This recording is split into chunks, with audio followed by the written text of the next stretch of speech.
Ready sir, ಈಗ Bidadi township ವಿಚಾರಕ್ಕೆ ಸಂಬಂಧಪಟ್ಟಂತೆ ವಿರೋಧದ ನಡುವೆ ಅಧಿಸೂಚನೆಯನ್ನು ಹೊರಡಿಸಿದೆ. ಯಾರು ಹಿತಾಸಕ್ತಿಗೋಸ್ಕರ ಇದು? ಇಲ್ಲಿ ಇವತ್ತಿನ ಈ ಒಂದು ಬಿಡದಿಯ ಟೌನ್ಶಿಪ್ ವಿಷಯದಲ್ಲಿ ಇಲ್ಲಿ ಯಾರ್ದ ಹಿತಾಸಕ್ತಿ ಅನ್ನೋದಕ್ಕಿಂತ ಹೆಚ್ಚಾಗಿ ನಾಡಿನ ಹಿತಾಸಕ್ತಿ ಅನ್ನೋದಕ್ಕಿಂತ ಹೆಚ್ಚಾಗಿ ಇದರಲ್ಲಿ ಇರ್ತಕ್ಕಂಥ ಕೆಲವು ತೀರ್ಮಾನಗಳೇನಿದೆ, ಲ್ಯಾಂಡ್ ಗ್ರ್ಯಾಬರ್ಸ್ಗೆ ಮತ್ತು ರಿಯಲ್ ಎಸ್ಟೇಟ್ ಬಿಸ್ನೆಸ್ ಮಾಡ್ತಕ್ಕಂಥ ವ್ಯಕ್ತಿಗಳಿಗೆ ಮಾಡ್ತಾ ಇರ್ತಕ್ಕಂಥ ಕಾರ್ಯಕ್ರಮ. ಅವರು ಕ್ಯಾಬಿನೆಟ್ ನೋಟ್ ಇಟ್ಟಿರ್ತಕ್ಕಂಥದ್ದನ್ನೇ ನಾನು ಬಹುಶಃ 17ನೇ ತಾರೀಕು ನಿಮಗೆ ಸುದೀರ್ಘವಾಗಿ ಎಲ್ಲ ವಿಷಯಗಳನ್ನ ಪ್ರಸ್ತಾಪ ಮಾಡ್ತೀನಿ. ಇಲ್ಲಿ ಬೆಂಗಳೂರು ನಗರದ ಅಭಿವೃದ್ಧಿ ಇವತ್ತು ಯಾವ ಪರಿಸ್ಥಿತಿ ಇದೆ ನೀವೇ ನೋಡ್ತಾ ಇದ್ದೀರಿ. ಬೆಂಗಳೂರಿನ ಅಭಿವೃದ್ಧಿಗೆ ಕಳೆದ 3 ವರ್ಷದಲ್ಲಿ ಈ ಸರ್ಕಾರ ಯಾವುದೇ ರೀತಿಯ ಒಂದು ಸ್ಪಷ್ಟವಾದಂಥ ದಿಕ್ಕಿನಲ್ಲಿ ಬೆಂಗಳೂರಿನ ಸಮಸ್ಯೆಗಳನ್ನು ಪರಿಹರಿಸ್ತಕ್ಕಂಥ ನಿಟ್ಟಿನಲ್ಲಿ ಇವತ್ತು ಕಾರ್ಯಕ್ರಮ ಇಲ್ಲಿ ಏನೂ ನೋಡಲಿಲ್ಲ. ಬೆಂಗಳೂರಿನ ಒತ್ತಡವನ್ನು ಸರಿಪಡಿಸಬೇಕು ಅಂತ ಹೇಳಿ ಬಿಡದಿ ಹತ್ರ ಮಾಡ್ತಾಯಿದ್ದೀವಿ ಅಂತ ಮುಖ್ಯಮಂತ್ರಿಗಳು ಹೇಳ್ತಾರೆ.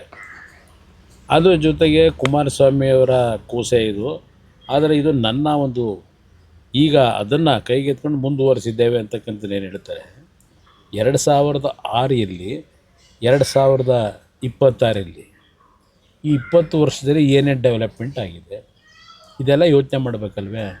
ಅದರ ಜೊತೆಗೆ ಮುಖ್ಯಮಂತ್ರಿಗಳು ಹೇಳ್ತಾರೆ ನಾನು ಮಾಡೇ ಸಿದ್ಧ ಅಂತ ಹೇಳ್ತಾರೆ. ಈಗ ಅಲ್ಲಿ ರೈತರ ಪರಿಸ್ಥಿತಿ ಏನಿದೆ, ನಾವು ಯಾವುದೇ ಒಂದು ಯೋಜನೆ ಮಾಡಬೇಕಾದ್ರೆ ರೈತರ ಬದುಕನ್ನು ನೋಡಬೇಕು, ರಾಜ್ಯದ ಅಭಿವೃದ್ಧಿಯನ್ನು ನೋಡಬೇಕು. ಇವತ್ತು ನಾವು ರಾಜ್ಯದ ಅಭಿವೃದ್ಧಿಗೆ ಹಲವಾರು ಸರ್ಕಾರಗಳು ಭೂಸ್ವಾಧೀನ ಪ್ರಕ್ರಿಯೆ ಮಾಡಿರ್ತಕ್ಕಂಥದ್ದು ನೋಡಿದ್ದೇವೆ. ಬೆಂಗಳೂರು ನಗರ ಸುತ್ತಮುತ್ತ ಈಗ ಅರ್ಕಾವತಿ ಬಡಾವಣೆ ಅಂತ ಮಾಡಿದ್ರು ಒಂದು ಸರ್ಕಾರ. ಅರ್ಕಾವತಿ ಬಡಾವಣೆಗೆ 3000 ಎಕರೆ ಭೂಮಿನ ಏನು ಭೂಸ್ವಾಧೀನ ಮಾಡ್ಕೋತಾರೆ. ಅಂತಿಮ ಅಧಿಸೂಚನೆ ಹೊರಡಿಸೋದಕ್ಕಿಂತ ಮುಂಚೆ 1000 ಎಕರೆ ಕಡಿಮೆ ಮಾಡ್ತಾರೆ, ಡಿನೋಟಿಫೈ ಮಾಡ್ತಾರೆ. ನಂತರ ಬಂದಂಥ ಸರ್ಕಾರಗಳು ಅಲ್ಲೇನು ಅರ್ಜಿ ಹಾಕೊಂಡ್ರು ಮನೆ ಬೇಕು ಅಂತೇಳಿ, ಅವ್ರಿಗೆ ಕೊಡೋದಕ್ಕಿಂತ ಹೆಚ್ಚಾಗಿ ಮಧ್ಯವರ್ತಿಗಳಿಗೆ ಯಾವ ಲ್ಯಾಂಡ್ ಡೆವಲಪರ್ಗಳು GPA ಮಾಡ್ಕೊಂಡ್ರು ಅವರುಗಳಿಗೆ ಎಲ್ಲ ರೀತಿಯಲ್ಲಿ ಅರ್ಕಾವತಿ ಬಡಾವಣೆಯ ಭೂಮಿಗಳನ್ನು NOC ಕೊಟ್ಟು ಡಿನೋಟಿಫಿಕೇಷನ್ ಮಾಡಿ ಏನೇನು ನಡೀತು ಇದೆಲ್ಲ ನಮ್ಮ ಕಣ್ಣು ಮುಂದೆ ಇದೆ. 480 ಎಕರೆ ಕೆಂಪಣ್ಣ ಆಯೋಗ ರಚನೆ ಮಾಡಿದ್ರು, ತಗೊಂಡೋಗಿ ಅದನ್ನು ಕೂಡಿಸೋದ್ರೆ ಇಟ್ಕೊಂಡಿದ್ದಾರೆ. ಇವತ್ತು ಇಲ್ಲಿ ಏನು ಮಾಡಲಿಕ್ಕೆ ಹೊರಟಿರ್ತಕ್ಕಂಥದ್ದಕ್ಕೆ ಏನು ನೋಡಿದೆ ನೆನ್ನೆ ಮಾಧ್ಯಮದ ಸ್ನೇಹಿತರ ಮುಂದೆ ನರೇಂದ್ರ ಮೋದಿಯವರೇ ಮೆಚ್ಚುಗೆ ವ್ಯಕ್ತಪಡಿಸಿದ್ದಾರೆ. ಟೌನ್ಶಿಪ್ ಮಾಡೋದಕ್ಕೆ ತುಂಬ ಚೆನ್ನಾಗಿ ಮಾಡ್ತಾಯಿದೆಯಾ ಮಾಡು ಅಂತ ಹೇಳಿದ್ದಾರೆ ಅಂತಕ್ಕಂಥ ಪದ ಏನು ಬಳಸಿದ್ದಾರೆ. ನರೇಂದ್ರ ಮೋದಿಯವರು ಗುಜರಾತ್ನಲ್ಲಿ ಮಾಡಿರ್ತಕ್ಕಂಥ ಟೌನ್ಶಿಪ್ ಇದೆಯಲ್ಲ, ಯಾವುದೋ ಭೂಕಂಪದಲ್ಲಿ ಅನಾಹುತಗಳಾಗಿ ಸಂಪೂರ್ಣವಾಗಿ ಡ್ರೈ ಲ್ಯಾಂಡು ಅಂಥ ಕಡೆ ಒಂದು ಟೌನ್ಶಿಪ್ಪನ್ನು ಮಾಡ್ಕೊಂಡ್ರು. ಅದು ಮಾಡ್ಕೊಂಡು ಅದರ ಜೊತೆಗೆ ಅವರು ಹೆಚ್ಚಿನ ಆಸಕ್ತಿ ವಹಿಸಿ ಕೇಂದ್ರದಲ್ಲಿ ಪ್ರಧಾನಮಂತ್ರಿಗಳಾದ ಮೇಲೂ ಆ ಒಂದು ಟೌನ್ಶಿಪ್ಗಳಿಗೆ ಎಲ್ಲರೂ ಬರ್ತಕ್ಕಂಥ ರೀತಿಯಲ್ಲಿ ಅವ್ರದ್ದೇ ಆದಂಥ ಕಾರ್ಯಕ್ರಮ ಹಾಕಿ ಅಲ್ಲಿ ಡೆವಲಪ್ಮೆಂಟ್ ನಡೀತಾ ಇದೆ. ಒಂದು ಡೊಲೇರಾ ಅಂತ ಹೇಳಿ ಒಂದು ಭಾಗದಲ್ಲಿ ಅದರಲ್ಲಿ ಏನು ಬೆಳೀಲಿಕ್ಕೆ ಸಾಧ್ಯ ಇಲ್ಲದೆ ಇಲ್ಲ ಅಂಥ ಭಾಗದಲ್ಲಿ ಟೌನ್ಶಿಪ್ ಮಾಡಿದ್ದಾರೆ, ಗಿಫ್ಟ್ ಸಿಟಿ ಮಾಡಿದ್ದಾರೆ, ಎಲ್ಲ ಇದೆ, ಒಪ್ಕೋತೀನಿ. ಇಲ್ಲಿ ಲಕ್ಷಾಂತರ ತೆಂಗಿನ ಮರ, ಅಡಿಕೆ ಗಿಡ, ಬಾಳೆ ಗಿಡ ಈ ರೀತಿಯ ಬೆಳೆ ಬೆಳೀತಾ ಇರ್ತಕ್ಕಂಥದ್ದು. ಅದರ ಜೊತೆಗೆ ಹೈನುಗಾರಿಕೆ ಇವತ್ತು 6 ಲಕ್ಷಕ್ಕೂ ಹೆಚ್ಚಿನ ಲೀಟ್ರ್ ಹಾಲು ಉತ್ಪಾದನೆ ಮಾಡ್ತಾ ಇರತಕ್ಕಂಥ ಭಾಗದಲ್ಲಿ ಈಗ ನಾನು ಟೌನ್ಶಿಪ್ ಮಾಡ್ತೀನಿ ಅಂದರೆ ಯಾರಾದರೂ ಅದನ್ನು ಮೆಚ್ಕೋತಾರ? ಇಲ್ಲ ಪ್ರಧಾನಮಂತ್ರಿಗಳಿಗೆ ಅದ್ರ ಬಗ್ಗೆ ಡೀಟೇಲ್ ಕೊಟ್ಟಿದ್ರೆ ಅವ್ರು ಮೆಚ್ಕೋತಿದ್ರ? ಪ್ರಧಾನಮಂತ್ರಿಗೆ ಹೇಳಿದ್ದಾರೋ ಅವ್ರು ಮೆಚ್ಚುಗೆ ಪಡಿಸಿದ್ದಾರೋ ನಮಗೇನು ಗೊತ್ತಿಲ್ಲ. ಅವರಿಬ್ಬರು ಒಂಟವನ್ನು ಮಾತನಾಡ್ಕೊಂಡು ಬಂದಿದ್ದಾರೆ. ಇದು ಇರ್ತಕ್ಕಂಥ ಇದು ದುಡ್ಡು ಮಾಡೋಂಥ ಸ್ಕೀಮ ಸರ್. ಇದರಲ್ಲಿ ಸಂಶಯನೇ ಇಲ್ಲ. ಅವರೇ ಹೇಳಿದ್ದಾರೆ ಇದರಿಂದ ನಮಗೆ ಸುಮಾರು 15ರಿಂದ 20 ಸಾವಿರ ಕೋಟಿ ಲಾಭ ಬರುತ್ತೆ ಅಂತ ಹೇಳ್ತಾರೆ. ಇಲ್ಲಿ ಯಾವುದಾದ್ರೂ ಒಂದು ಯೋಜನೆ ಲಾಭಕ್ಕೆ ಮಾಡೋದಲ್ಲ ಸರ್ಕಾರ ಮಾಡ್ತಕ್ಕಂಥದ್ದು. ಅದರಿಂದ ಜನರಿಗೆ ಎಷ್ಟರ ಮಟ್ಟಿಗೆ ಅದು ಉಪಯೋಗ ಆಗ್ತದೆ, ಅದು ಮುಂದಿನ ರಾಜ್ಯದ ಅಭಿವೃದ್ಧಿಗೆ ಯಾವ ರೀತಿ ಉಪಯೋಗ ಆಗ್ತದೆ ಅದು ಮುಖ್ಯ. ಇಲ್ಲಿ ಯಾವುದೋ ಒಂದು ಲಾಭ ಮಾಡಲಿಕ್ಕೆ ರೈತರ ಭೂಮಿನ ಇವತ್ತು ಒಕ್ಕಲೆಬ್ಬಿಸಿ ಅದರಲ್ಲಿ ಏನೇನು ಕಂಡೀಷನ್ಗಳಿದೆ. ಈಗ ಯಾವೊಂದು ಲೋನ್ ತಗೊಂಡಿದ್ದಾರೆ ಇವತ್ತು ಹುಡ್ಕೋ ಬ್ಯಾಂಕಿಂದ. ಅಲ್ಲಿ ಆ ಹಲವಾರು ಕಂಡೀಷನ್ಗಳಿದೆ, ಅದೆಲ್ಲ ನಿಂತ್ಕೊಂಡು ನಾನು ಹೇಳಲಿಕ್ಕಾಗಲ್ಲ. ನಾಳಿದ್ದು ಬಹುಶಃ ನಿಮ್ಮ ಜೊತೆಯಲ್ಲಿ ಸುದೀರ್ಘವಾಗಿ ಮಾತಾಡ್ತೀನಿ. ಅವರು ಇವತ್ತು ಸರ್ಕಾರ ಇಟ್ಕೊಂಡಿದ್ದಾರೆ, ಮುಖ್ಯಮಂತ್ರಿ ಇದ್ದಾರೆ, ಏನು ಬೇಕಾದರೂ ಮಾಡ್ತೀನಿ ಅಂತಕ್ಕಂಥ ಅವರ ಉದ್ದಟತನ ಏನಿದೆ, ಇದಕ್ಕೆ ನಂದೇನು ತಕರಾರಿಲ್ಲ. ಅವ್ರ ಪಾಡಿಗೆ ಅವ್ರು ಮಾಡಲಿ. ನಾವು ಈ ದೇಶದ ಕಾನೂನು ವ್ಯವಸ್ಥೆ ಒಳಗೆ ನಾವು ರೈತರ ಪರವಾಗಿ ಕೊನೆ ಹಂತದಲ್ಲಿ ಹೋರಾಟ ಏನು ಮಾಡಬೇಕು ಮಾಡೋಣ. ಯಾಕೆಂದರೆ ಒಂದು ಉದಾಹರಣೆ ಕೊಡ್ತೀನಿ.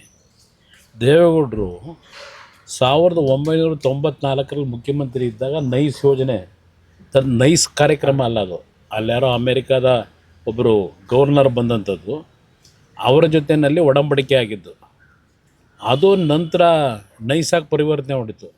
ನೈಸಾಗಿ ರೈತರನ್ನ ಬೀದಿಗೆ ತಂದು ನಿಲ್ಲಿಸ್ತಕ್ಕಂಥ ಕಾರ್ಯಕ್ರಮ ಪ್ರಾರಂಭ ಆಗೋಯ್ತಲ್ಲಿ. ಅಂದರೆ ದೇವೇಗೌಡರು ಪ್ರಧಾನಮಂತ್ರಿಗಳಿಗೆ ದೆಹಲಿಗೆ ಹೋದ ಮೇಲೆ ಮುಂದೆ ಬಂದಂಥ ಸರ್ಕಾರಗಳು ಆ ಒಂದು ಕಂಪ್ನಿಗೆ ಪಾಲಿಷ್ ಮಾಡ್ಕೊಂಬಂದರು. ಅವ್ರು ಹೇಳಿದ್ದಕ್ಕೆಲ್ಲ ಸೃಜು ಹಾಕೊಂಬಂದ್ರು ಹೆಬ್ಬೆಟ್ಟು ಹೊತ್ಕೊಂಡು. ಹಾಗೆಲ್ಲ ಇವರೆಲ್ಲ ಪಾತ್ರಧಾರಗಳಿದ್ದಾರೆ. ಇವರು ಅವತ್ತೂ ಸಹ ಈ BMICP ಅಂತಕ್ಕಂಥ ಒಂದು ಇದು ಮಾಡ್ಕೊಂಡ್ರಲ್ಲ ಬೋರ್ಡು, ಅದಕ್ಕೆ ಚೇರ್ಮನ್ ಇವರೇ. ಈಗ ಗ್ರೇಟರ್ ಬೆಂಗಳೂರಿಗೂ ಇವರೇ ಹಿಂದ್ಗಡೆ ನಿಂತಿದ್ದಾರೆ. ಈಗ ಆ BICP ಇದೆಯಲ್ಲ, 1 ಲಕ್ಷಕ್ಕೂ ಹೆಚ್ಚಿನ ಎಕರೆ ಅವತ್ತು ಅಕ್ವೈರ್ ಮಾಡಿ ಅದರ ಚೇರ್ಮನ್ ಆಗಿ ಇದು ಎಲ್ಲಿಗೆ ಬಂತು ಇವತ್ತದು? ಇವತ್ತು ಅವರ ಹಿಂದೆನೇ ಓಡಾಡ್ತಾ ಇದೆ ಅದು. ಬೆಂಗಳೂರು ಸುತ್ತಮುತ್ತ ಎಷ್ಟು ಭೂಮಿ ಇವತ್ತು ಇವರ ಸ್ವಾಧೀನಕ್ಕೆ ತೆಗೆದುಕೊಂಡಿದ್ದಾರೆ. ಇವರ ಒಂದು ಸುತ್ತಮುತ್ತ ಇರತಕ್ಕಂಥವ್ರು ಅವರು ಏನೇನು ಮಾಡ್ಕೊಂಡಿದ್ದಾರೆ ಅಲ್ಲಿ ಇದ್ರ ಹತ್ರ ನೋಡ್ತಾ ಇಲ್ವಾ? ಟೋಲ್ ಹತ್ರ, ಹೊಸಕೆರೆಯಲ್ಲಿ ಟೋಲ್ ಹತ್ರ ಬಿಲ್ಡಿಂಗ್ಗಳು ಬರ್ತಾ ಇದ್ದಾವಲ್ಲ, ಏನೋ ಅದು ಆ್ಯಕ್ಚುಲಿ ಬಡವರಿಗೆ ಕೊಡೋಕ್ಕೆ ಮಾಡಿರೋ ಕಾರ್ಯಕ್ರಮ, ದುಡ್ಡು ಹೊಡೆಯೋ ಕಾರ್ಯಕ್ರಮ ಅಲ್ವಾ ಅದು? ಸೇಮ್ ಇದೇ ಇವಾಗ ಕಾರ್ಯಕ್ರಮವು ಅದೇ ರೀತಿಯ ದುಡ್ಡು ಹೊಡೆಯೋ ಕಾರ್ಯಕ್ರಮ. ರಾಜಕೀಯ ಮಾಡ್ತಾ ಇದ್ದಾರೆ ಕುಮಾರಸ್ವಾಮಿ. ನಾನು ಯಾಕೆ ಇದರಿಂದ ರಾಜಕೀಯದಲ್ಲಿ ಏನು ಸಿಗುತ್ತೆ ನನಗೆ? ಇದು ನಾನು ಭಾಳ ಸ್ಪಷ್ಟವಾಗಿ ಹೇಳ್ತೆ.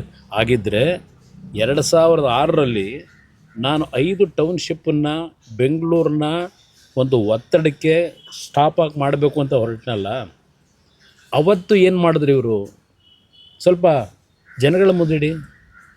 5 ಟೌನ್ಶಿಪ್ ಮಾಡಲಿಕ್ಕೆ ಹೊರಟಾಗ ಇದೇ HK ಪಾಟೀಲರು ಈಗಿನ ಕಾನೂನು ಈಗಿಲ್ಲ ಪಾಪ ಮಂತ್ರಿಗಿರಿನ ತೆಗೆದುಬಿಟ್ಟವ್ರೆ.